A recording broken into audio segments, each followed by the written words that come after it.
तो बच्चों आज हम फिजिक्स में अध्याय 4 गति के नियम इसके अंतर्गत घर्षण के बारे में समझने वाले हैं। घर्षण या फ्रिक्शन क्या होता है, इसी को क्या बोलेंगे घर्षण, इसी को क्या बोलेंगे फ्रिक्शन बोलेंगे। ठीक है ना।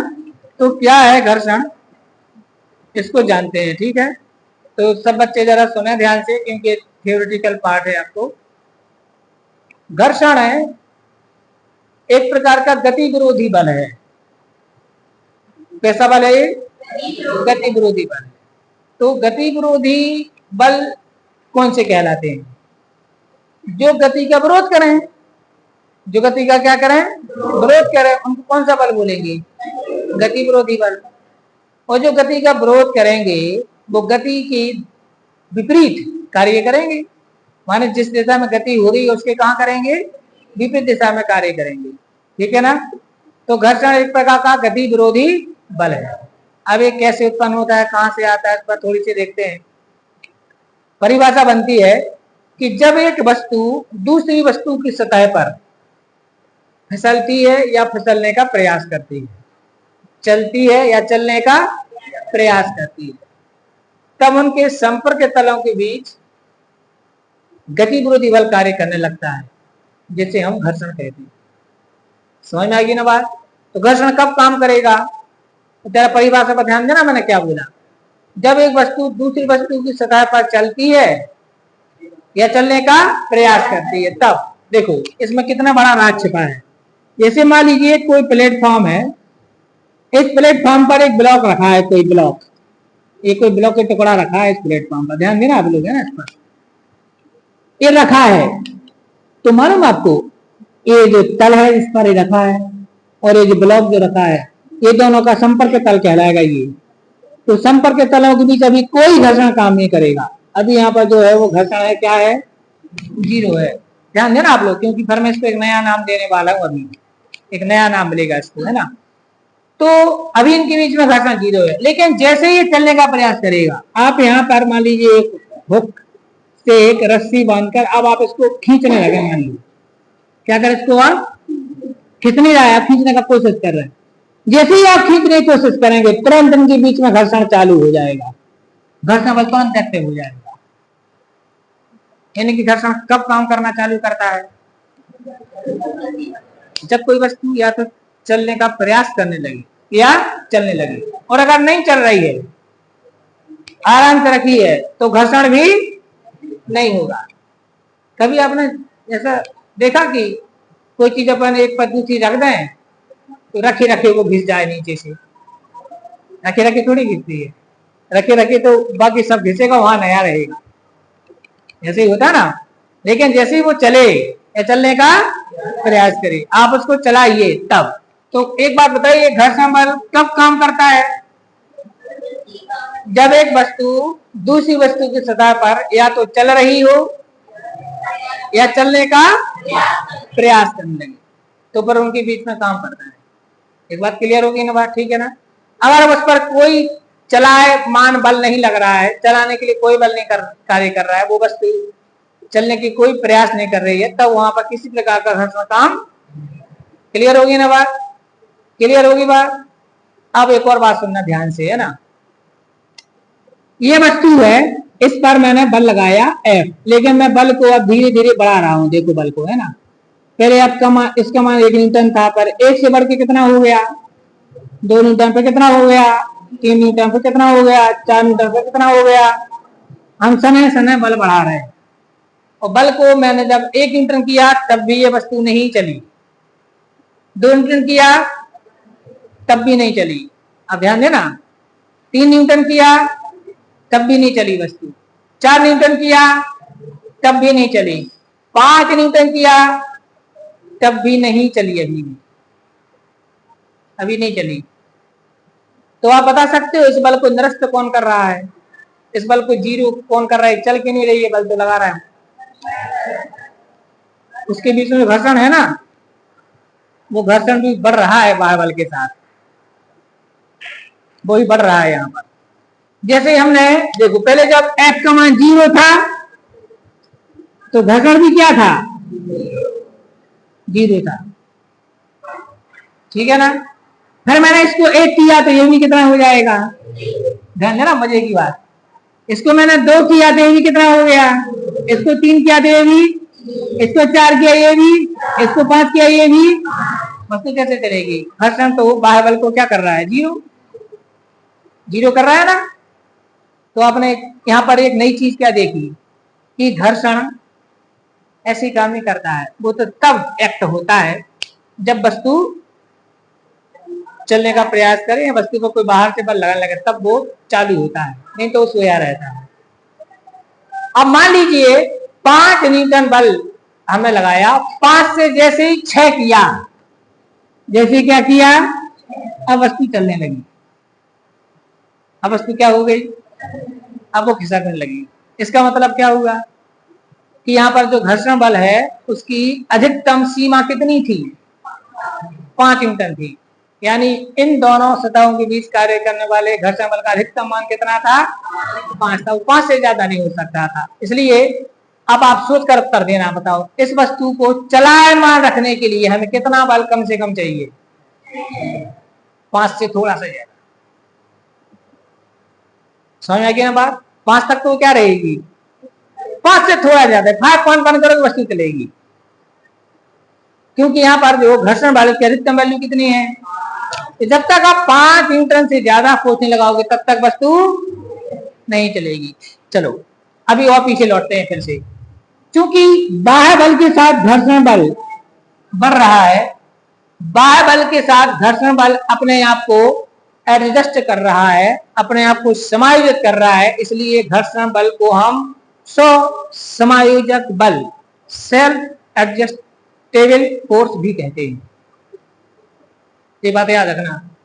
घर्षण बल समायोजित बल है। समायोजित बल का मतलब कि अपने आप को क्या करता है, खुद ही एडजस्ट करता है। सेल्फ एडजस्टमेंट फोर्स है, अपने आप को खुद एडजस्ट करता है। कैसे करता है, जैसे बाहर का बढ़ेगा, अब ऐसा नहीं है कि वो हमेशा 5 लगा रहेगा, हमेशा 5 ही लगा रहेगा। वो तो तब एक्ट करेगा जब बाहर से कोई बल वस्तु पर चलाने के लिए लगाया जाए, तब वो अपने आप को एक्ट करेगा, नहीं तो नहीं करता है। तो आपने घर्षण बल के बारे में क्या जाना नया, कि घर्षण बल एक कैसा बल है, समायोजित बल। क्लियर है ना बात। तो अगर आपसे पूछा जाए कि घर्षण बल एक समायोजित बल है, इस कथन से आप क्या समझते हैं, तो क्या उत्तर लिखोगे। मान लो आपसे क्वेश्चन पूछा गया कि घर्षण बल एक समायोजक बल है, इस कथन से आप क्या समझते हैं, तो हम लिखेंगे कि घर्षण बल वास्तव में किस प्रकार का बल है कि जब किसी स्थिर वस्तु पर घर्षण बल लगाते हैं, बाहर से बल लगाते हैं, तो जैसे जैसे बाह्य बल का मान बढ़ाते हैं वैसे वैसे घर्षण बल का मान भी बढ़ते जाता है, और एक निश्चित सीमा तक बढ़ने के बाद फिर उसका बढ़ना बंद हो जाता है। तो इस प्रकार हम कह सकते हैं कि घर्षण बल कैसा बल है, समायोजित बल है, खुद एडजस्ट करता है अपने आप। कितनी गजब की बात है घर्षण बल में, समझ आ रही है आपकी। याद रखना, कभी घर्षण बल तब नहीं काम करता है जब कोई वस्तु चल नहीं रही हो या चलने का प्रयास नहीं करेगी, तब नहीं काम करेगा। काम तो कब चालू करेगा वो, ठीक है ना। अच्छा, जब ये वस्तु ठीक चलने को तैयार हो गई, कितने पर तैयार हुई थी चलने को, 6 पर तो चलने लगी थी, यानी 5 पर दोनों बराबर होना चाहिए ना। तो वस्तु, इसका मतलब क्या हुआ, वस्तु चलने को क्या हो गई, तैयार हो गई। पूरी बात ध्यान से नोटिस करना दबाता हूं। अब वस्तु चलने को क्या हो गई, लेकिन अभी चल ही रही है, चलने को क्या हो गई है। यदि कोई वस्तु बाह्य बल के प्रभाव में चलने को तैयार हो जाए तो उसको बोलते हैं उसकी सीमांत संतुलन की अवस्था। शब्द याद रखो, क्या बोलते हैं इसको, यानी वस्तु जो है सीमांत संतुलन में आ गई है। जब भी मैं बोलूं सीमांत संतुलन, तो आप उसका मतलब क्या हुआ, बोलो। इसका मतलब हुआ कि बाह्य बल और घर्षण बल दोनों बराबर हैं और वस्तु चलने को क्या है, तैयार है। उसको बोलते हैं सीमांत संतुलन। क्या बोलते हैं इसको, क्लियर होगी ना बात। जैसे मान लीजिए आप एक फिसल पट्टी लें, एक फिसल वाली कोई स्केल ले लें, उसके पर आप कोई सिक्का रखें और आप उसको स्केल को तिरछा करते जाएं, एक स्थिति ऐसी आएगी कि बिल्कुल सिक्का फिसलने को क्या हो जाएगा, बिल्कुल। आप समझ, जब थोड़ा और हिला तो खिसक के कहाँ जाएगा, कि जब वो बिल्कुल तैयार हो गया खिसकने के लिए, तो उस समय उसको क्या बोलेंगे, सीमांत संतुलन में, यानी जो वस्तु है वो कौन से संतुलन में आ गई है? क्लियर होगी बात? सीमांत संतुलन की अवस्था में कार्य करने वाले घर्षण बल को सीमांत घर्षण कहते हैं। याद करो इसको, आपसे पूछा जाता है सीमांत घर्षण किसे कहते हैं? सीमांत घर्षण किसको कहते हैं? सीमांत घर्षण सीमांत, जब कोई वस्तु सीमांत संतुलन की अवस्था में होती है तब उसके संपर्क तलों के बीच कार्य करने वाले घर्षण बल को क्या बोलते हैं? सीमांत घर्षण कहते हैं। सीमांत घर्षण, ध्यान रखना, ये घर्षण बल का अधिकतम मान है, इससे ज्यादा नहीं होता है। दो वस्तुओं के बीच उनकी प्रकृति के हिसाब से घर्षण बल का अधिकतम मान सीमांत घर्षण के बराबर होता है, उससे ज्यादा कभी नहीं होता, उससे ज्यादा वो अधिकतम मान होता है। ठीक है ना? यानी कि एक और बात आपको पता चली कि घर्षण बल के अधिकतम मान को सीमांत घर्षण कहते हैं। घर्षण बल के अधिकतम मान, उससे ज्यादा नहीं हो सकता कभी, वो सीमांत घर्षण कहते हैं। अगर दो वस्तुओं के बीच सीमांत घर्षण काम कर रहा है, इसका मतलब वो वस्तु सीमांत संतुलन की अवस्था में है, मतलब चलने को क्या है?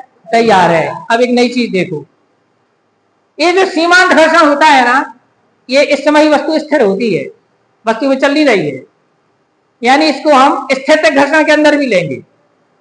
स्थितिक घर्षण, जब दो वस्तु, एक वस्तु दूसरी वस्तु पर स्थिर हो तब उनके बीच जो घर्षण बल काम करता है उसको बोलते हैं स्थितिक घर्षण।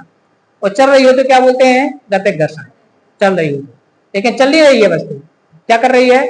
रुकी अभी, तो स्थितिक कहलाएगा। ठीक है ना? तो स्थितिक घर्षण है, सीमांत घर्षण स्थितिक घर्षण है। अब ध्यान देना, 6 न्यूटन पर क्या हुआ था? तो पता है क्या हुआ? अब ये जो घर्षण बल है ना, ये 5 से थोड़ा कम हो जाएगा, पता चला 4.5 हो गया। जैसी वस्तु चलने लगेगी जब वो सीमा घर्षण बल का मान 5 हो गया तब एकदम, फिर वो 5 नहीं रहेगा, 5 नहीं रहेगा, 5 से क्या हो जाएगा? थोड़ा कम हो जाएगा। इसको बोलते हैं गतिक घर्षण। क्या बोलते हैं इसको? जब एक वस्तु दूसरी वस्तु की सतह पर चल रही हो, गति कर रही हो, तब उनके संपर्क तलों के बीच कार्य करने वाले घर्षण बल को बोलते हैं गतिक घर्षण। क्या बोलते हैं? गतिक घर्षण। गतिक घर्षण है ना, गतिक काइनेटिक घर्षण है, गतिक घर्षण।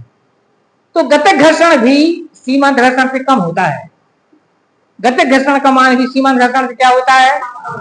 अब इसको ऐसे समझिए, देखो, जैसे मैं आपसे कहूं कि आप अपनी पूरी ताकत लगाओ उस दीवार को धकेलने में, तो आप अपनी पूरी ताकत कुछ सेकंड को लगा सकते हो, ज्यादा समय तो नहीं लगा सकते। लगा सकते क्या? आप पूरी ताकत अपनी कितनी देर को लगा सकते हो? ज्यादा देर को लगाओगे पेट में सब कर आने माने के अंदर के अंदर सब कड़क हो जाएंगी, हड्डी वड्डी सब खिसक जाएंगी। देखते नहीं है कि यार बहुत वजन उठाओ पेट तर गाओ, कहने लगते लोग कि यार क्या बताएं यार, बहुत वजनदार चीज उठा ली तो पेट क्या हो गया? हाँ, तो पेट खाई दर्द है। ये सब नशे वशे कर दी। अगर हम बहुत देर तक लगा करके रखेंगे, बताओ अपनी पूरी ताकत कितनी देर के लिए लगा सकते हैं? कुछ समय के लिए, बस, ज्यादा नहीं लगा सकते। समझ में आएगी ना बात? तो इस प्रकार आप देखें यहां पर तो ये उसकी पूरी ताकत है ना 5, अधिकतम ताकत है उसकी, किसकी? तो ये ज्यादा देर नहीं लगा के रख पाएगा। तो जैसी वस्तु चलने लगेगी तो क्या होगा? हारे, और फिर 5 से कितने पे आ जाए? वो कम पे आ जाए। अब वस्तु चल रही है।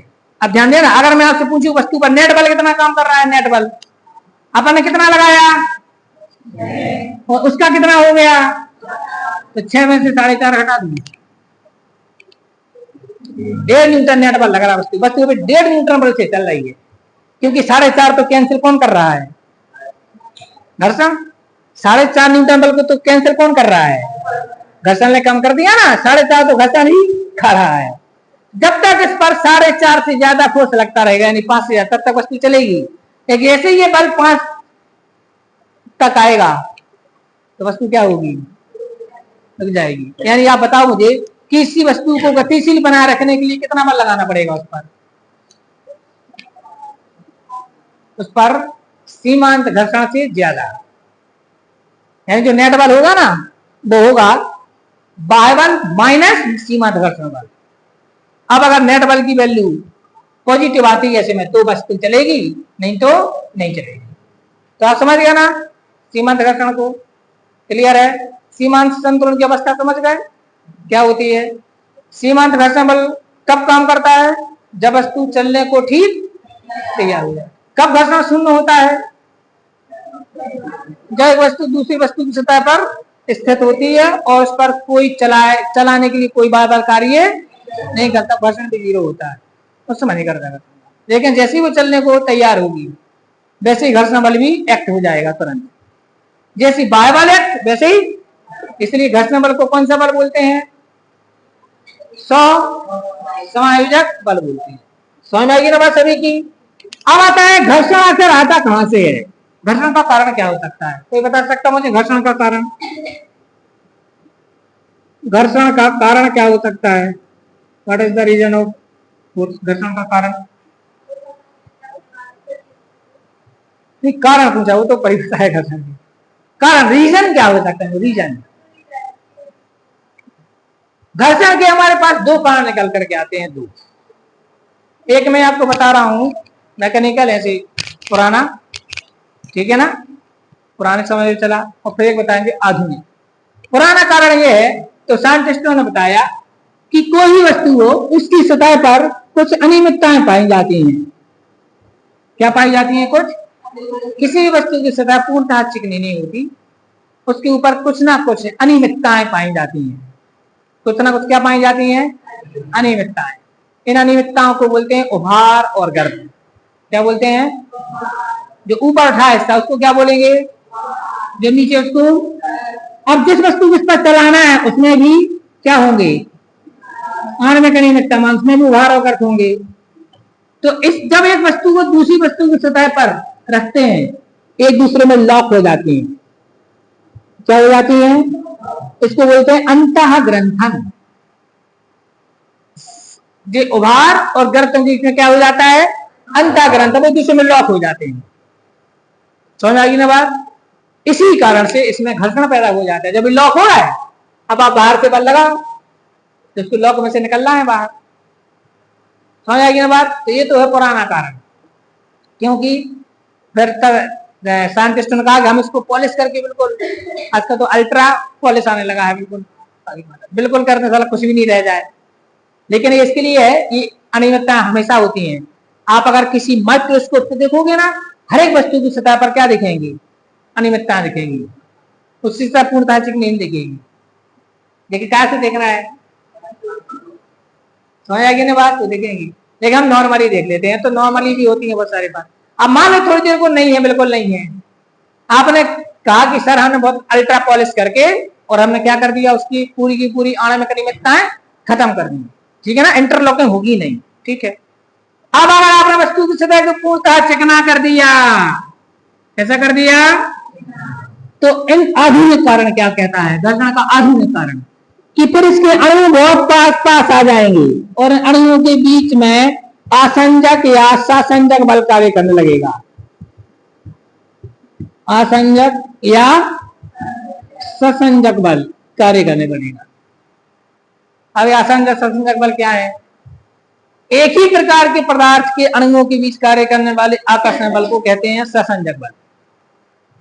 एक ही प्रकार के पदार्थ के अणुओं के बीच एक आकर्षण बल कार्य करता है, जिसको अपन क्या बोलते हैं? ससंजक बल। और भिन्न प्रकार के पदार्थों के अणुओं के बीच जो आकर्षण बल काम करता है उसको बोलते हैं आसंजक बल। आगे पढ़ेंगे बात। तो दो प्रकार के बल, आसंजक और, तो जैसे आप इसको बहुत पास पास कर दोगे, आपने अनियमितताएं खत्म कर दी, तो क्या होगा? इनके बीच में आसंजक या ससंजक बल, ये विद्युतीय प्रकृति के होते हैं, ये काम करने लगेंगे। और जो होते हैं आकर्षण प्रकृति के, तो फिर वो एक दूसरे में चिपकेंगे, तो फिर उनको अलग करना कठिन हो जाएगा। समझ आएगी ना बात? एक प्रैक्टिकल आपको बताते हैं, घर जाके कर लेना। आपने किया भी होगा, बहुत लोगों के साथ ऐसा हुआ है। चलो अलग बफर में गए हो खाना खाने, सब गए, चलो बफर में आप खाना खाने गए, तभी वो लड़का प्लेटें धो करके लाया। क्या करके लाया? तो आपने देखा होगा प्लेट निकलती नहीं है, प्लेट निकलती नहीं है। आप बहुत ताकत लगाना, फिर क्या तरीका करते हैं अपन? थोड़ी सी खिसका दी, देखा आपने? जैसे प्लेट पर प्लेट रखी है गीली, अब वो प्लेट निकलती नहीं है, तो अपन क्या करते हैं? मुझे नहीं पता तुम्हारे पास कोई तरीका हो, तो अपन थोड़ा सा उसको खिसका देते हैं, खिसका करके निकाल ले तो आराम से निकल आएगी। आप खिसका कर आराम से निकाल लेते हो, लेकिन उठाकर नहीं निकलेगी। क्यों? आसंजक बल काम कर रहा है। आसान जगह का एग्जाम्पल बता रहा हूँ। पानी के अणु और प्लेट के अणुओं के बीच आसंजक बल कार्य करने लगता है, वो दोनों को क्या कर देता है, लॉक। समझ गया ना। लेकिन पानी से फिसलन होती है तो आप फिसलन बढ़ा लेते हो, फिसलन का प्रयोग कर लेते हो तो स्लिप होता है। कहते हैं ना, दो कांच की प्लेटों के बीच में पानी डलाओ तो उनको एक दूसरे पर चलाना आसान है, लेकिन एक दूसरे से अलग करना कठिन है। पैथोलॉजी बताया, वो खून डालते एक मुठ कांच के स्ट्रिप पर और दूसरी से वो मिला देते, फिर उसको ऐसे खिसका कर अलग करते हैं। ऐसे नहीं अलग कर दे, टूट जाएगी वो। अगर वो उसके ऐसे अलग करेंगे तो कांच की वो जो स्ट्रिप है वो क्या होगी, टूट जाएगी। तो कैसे अलग करते हैं, ऐसे खिसका के अलग करते हैं। दो बना लिए और फिर उन पर केमिकल डाल करके जांच करते हैं। तो क्यों खिसका के अलग करते हैं, होगी नहीं अलग। आसंजक बल काम कर रहा है, वो चिपक चुकी हैं। क्या चुकी हैं वो, तो इनको फिसलाना आसान है, पानी से फिसलन होगी, लेकिन उसको अलग करना कठिन है आसंजक बल। तो यहाँ पर भी क्या होगा, अगर हम बिल्कुल आणविक अनियमितता हटा दें तो उनके बीच में असंजक बल या सहसंजक बल तेज हो जाएगा, क्योंकि आपने अणुओं को और पास पास ला दिया। अभी देखो अणु थोड़ी दूर थे इंटरलॉकिंग में, तो इसमें, लेकिन आपने पूरी तरह पलटते अणु कहाँ आ गए, तो पता चला घर्षण वो बढ़ गया। समझ आ गई ना बात, कहने का मतलब। तो ये तो कंडीशनल बात है, कहाँ कैसा होगा। तो घर्षण के दो कारण है। पहला कारण क्या है कि सतह पर आणविक अनियमितताएं पाई जाती हैं जिनमें इंटरलॉकिंग के कारण फ्रिक्शन कार्य करता है। दूसरा, जब दो वस्तुओं की सतह पूर्णतः चिकनी कर दी जाती है तो उनके अणु, सतह के अणु क्या हो जाते हैं, पास पास आ जाते हैं। जब एक वस्तु को दूसरी वस्तु की सतह के संपर्क में लाते हैं तो उनके बीच में आसंजक बल कार्य करने लगता है, जिस कारण से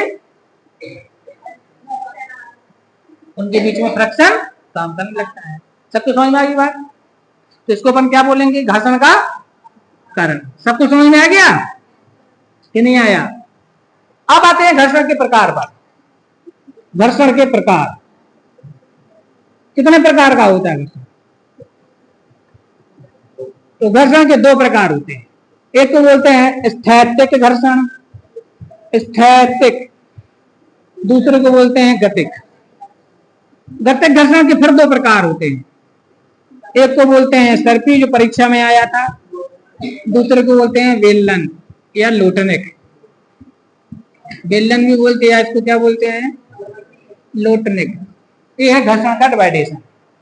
कई बच्चे घर्षण के प्रकार तो बोलेंगे सर्पी घर्षण और वेलन घर्षण। पहले तो आएगा आपको स्टैटिक और काइनेटिक पर आना पड़ेगा। उसके बाद आएगा आपका स्टैटिक, वो स्लिपिंग वाला, और दूसरा कौन सा, रोलिंग वाला। समझ आएगी ना बात। तो एक रोलिंग और ये स्लिपिंग। तो इस प्रकार से घर्षण के प्रकार ये है। अब इनके डेफिनेशन समझिए। स्थिर घर्षण क्या कहलाएगा, जब एक वस्तु दूसरी वस्तु की सतह पर स्थिर अवस्था में होती है। बाहर बल तो लग रहा है, बाहर से बल लगा रहा है, लेकिन वस्तु क्या है, स्थिर है। ठीक है ना, नहीं चल पा रही, स्थिर है। तब उनके बीच में जो घर्षण बल काम करता है उसको बोलते हैं स्थिर घर्षण। स्थिर का मतलब होता है स्टेबल, माने रुका हुआ। मान एक वस्तु दूसरी वस्तु की सतह पर क्या है, रुकी है, तब उनके बीच जो घर्षण काम करता है उसको क्या बोलेंगे। क्लियर होगी बात। स्थिर घर्षण के अधिकतम मान को बोलते हैं सीमांत घर्षण। वो मैं आपको बता चुका, मैं एक्सपेरिमेंट जब अपन यहाँ पर देख रहे थे। क्लियर हो गया ना, इसमें कोई कंफ्यूजन तो नहीं। गतिक, जब एक वस्तु दूसरी वस्तु की सतह पर गति करती है, क्या करती है, तब उनके बीच में जो घर्षण काम करता है उसको बोलते हैं गतिक घर्षण। जब एक वस्तु दूसरी वस्तु की सतह पर गति कर रही हो, गति की अवस्था में हो, तब उनके बीच में जो घर्षण बल काम करता है उसको क्या बोलते हैं अपन, क्या बोलते हैं अपन उसको। कोई कंफ्यूजन तो नहीं, कौन सा घर्षण कहलाएगा, क्लियर है ना। गतिक घर्षण दो प्रकार का होता है, क्योंकि गति भी दो प्रकार की होगी।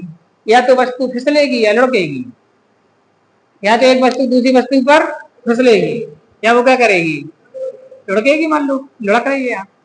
तो इस समय जो घर्षण, अगर एक वस्तु दूसरी वस्तु की सतह पर फिसले, ये परीक्षा में आया था, फिसले, तब उनके संपर्क तलों के बीच कार्य करने वाले घर्षण को बोलते हैं सर्पी घर्षण।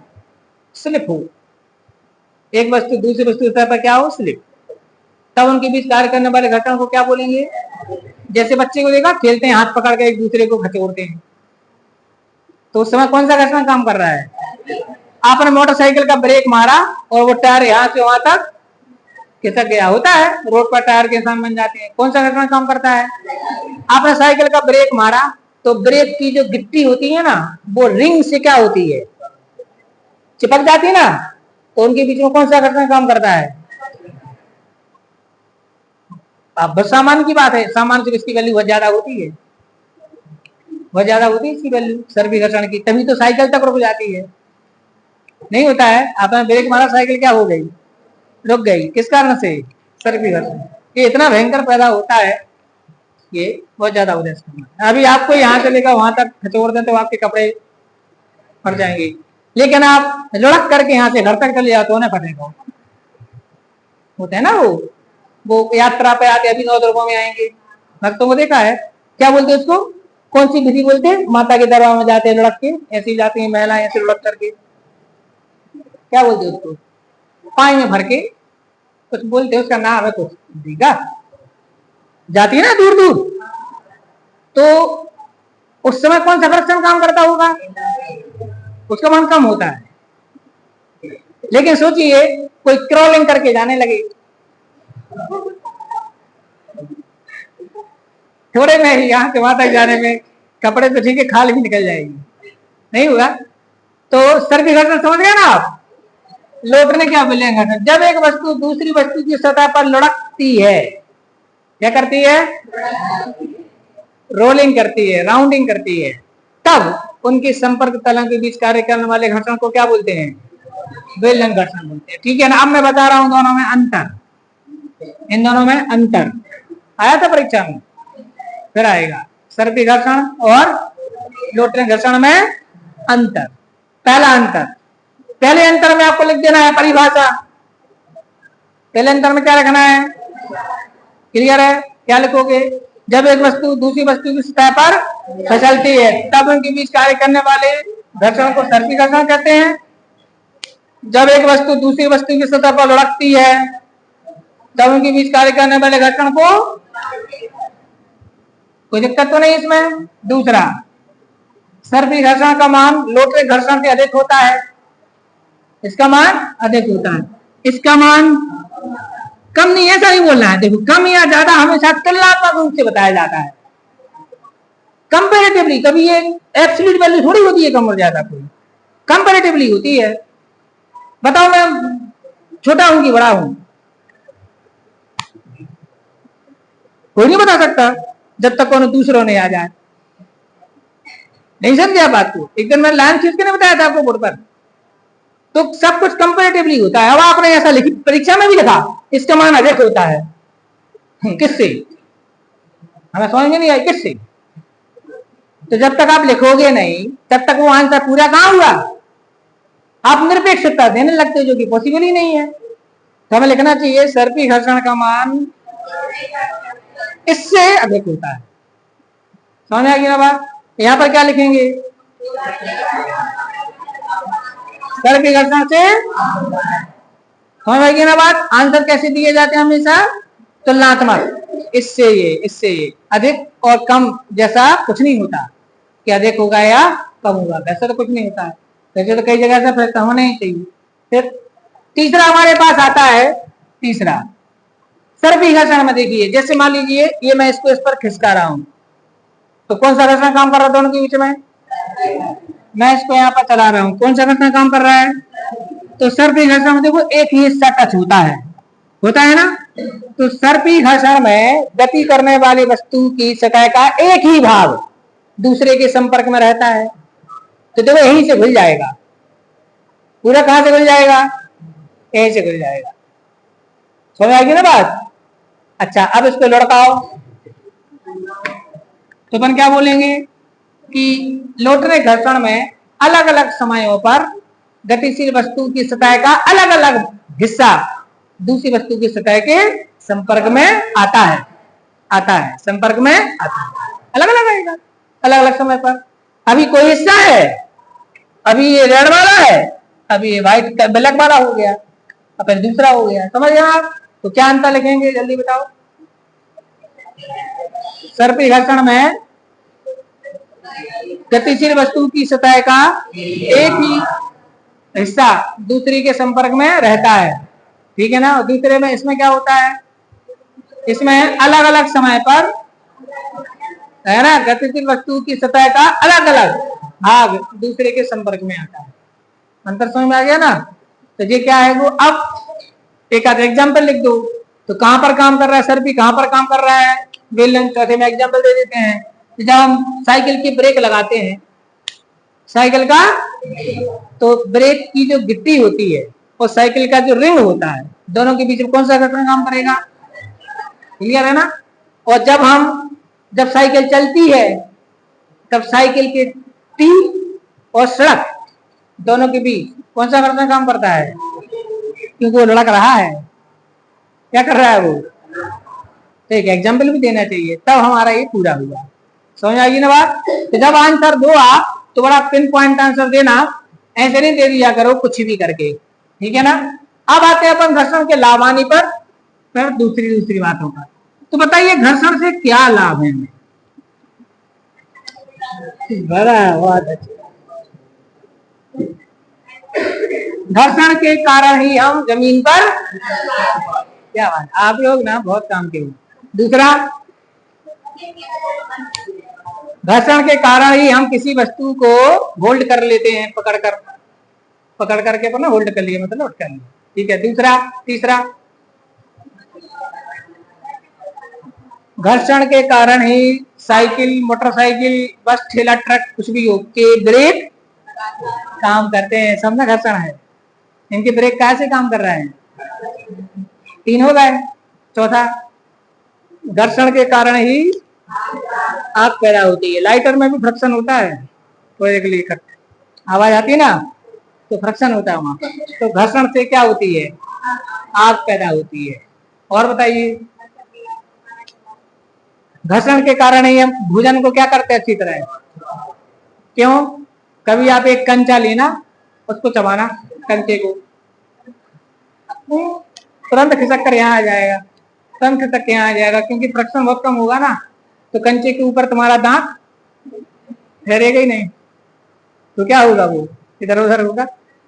तो घर्षण के कारण ही हम क्या करते हैं, भोजन को अच्छी तरह चबा पाते हैं। और बताओ, और क्या आपको घर्षण के लाभ दिख रहे हैं। घर्षण के कारण ही चाकू, कैंची, कुल्हाड़ी आदि में हम शार्पनेस, धार पैदा कर पाते हैं। कैसे होगा, देखा अपन लकड़ी वालों को, थोड़ा सा पानी डाला पत्थर पे और तुरंत देखो उसकी धार कितनी तेज हो जाती है। चाकू और कैंची वाले आते घर में तेज करने वाले, उनने एक रिंग लगाया और बस मोटर से चलाया और उसने बस किया और लोग चाकू धार होंगी। तो फ्रिक्शन के कारण ही उसमें क्या बन पाती है, धार बन पाती, बनेंगी नहीं। अब आपसे पूछिए कितने सारे यूज है हमारे पास इसके, नहीं है। फ्रिक्शन के कारण ही क्लम्बिंग कर पाते हैं, पहाड़ पर चढ़ना हो, रस्सी पर भी चढ़ना हो, तो भी कैसे, फ्रिक्शन से। फ्रिक्शन नहीं हो रस्सी में, चढ़ो आप, चढ़ जाएंगे क्या, नहीं हो पाएगा। समझ गया ना आप। ये एग्जाम्पल आप लिख सकते हो, जब बैठो तो तरफ विचार करके बैठना, जब लिखने की बात है कम से कम 5 तो लिखा करो, उसी की यूज लिख पाते। चलो बताओ इनकी हानि, क्या हानियां है बताओ इससे। चलो पहला आ गया कि फ्रिक्शन यानी घर्षण के कारण वस्तुओं के कल पुर्जे आदि घिस जाते होते हैं ना, आदि घिस जाते हैं। दूसरा, तो लाभ में भी लिखते हो, आदि लिखते हो, ठीक है, वो भी सही है। नहीं है कि आग उत्पन्न हुआ तो घर्षण से आग भी तो लग जाती है। बहुत सारे जंगल जल जाते हैं, बांस से बांस रगड़ा, बांस का जंगल है, खूब तेज हवा चली, बांस से बांस ने रगड़ खाई और क्या पैदा हो गई, तो पूरा जंगल खाक। पहले के जमाने में ऐसी लगती, तब जंगल कम बचे, नहीं तो फिर अभी भी दिखते, ठीक है ना। तो ये भी सही है कि घर्षण के कारण अनावश्यक जगह पर भी आग पैदा हो जाती है, ऐसा बोलेंगे। क्या बोलेंगे, घर्षण के कारण अनावश्यक स्थिति में आग उत्पन्न हो जाती है, आवश्यक ही नहीं है। जैसे एक्सीडेंट हुआ, मोटरसाइकिल गिरी, अब वो फ्रिक्शन से क्या हो गई आग, और पेट्रोल टंकी में से पेट्रोल निकला तो ब्लास्ट हो गया। तो नुकसान किससे हुआ, आग से। समझ आएगी ना बात? ये भी आप ले लेंगे यहाँ। अगला, घर्षण के कारण मशीनों की कार्य क्षमता घट जाती है। कार्य क्षमता क्या होती है? घर्षण के कारण विद्युत ऊर्जा का ऊष्मा ऊर्जा आदि में ह्रास होता है। घर्षण के कारण जो विद्युत ऊर्जा है या जो उपयोगी ऊर्जा है उसका ऊष्मीय ऊर्जा में क्या होता है? ह्रास होता है। होगा नहीं होगा? क्योंकि वो घिस रही है और घिसने से हीटिंग हो रही है तो नुकसान तो होगा ही। तो ऐसे ऐसे आप घर्षण से आप इसकी हानियां निकाल सकते हो। ठीक है ना? अब घर्षण से कम करने और बढ़ाने के उपाय